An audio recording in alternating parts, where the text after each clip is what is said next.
Okay. Assalamualaikum. Kami akan memulakan klinik olahraga pada pagi ni.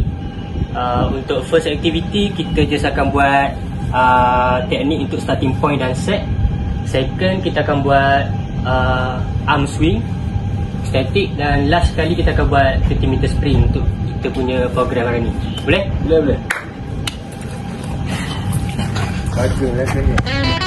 Kita buat pagi.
Aktiviti pertama kita buat starting point.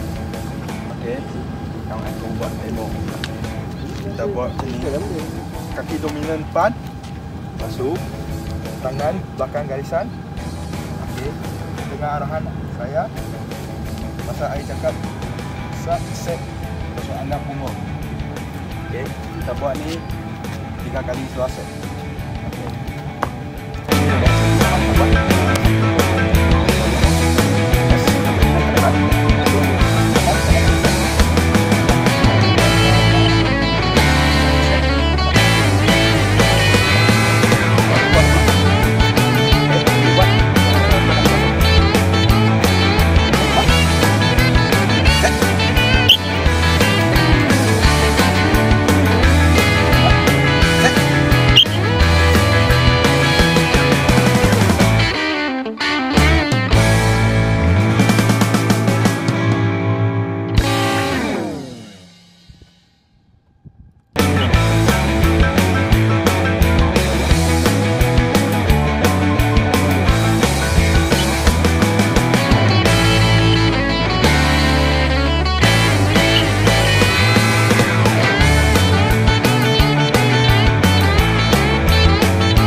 Seterusnya kita akan buat 30 meter test.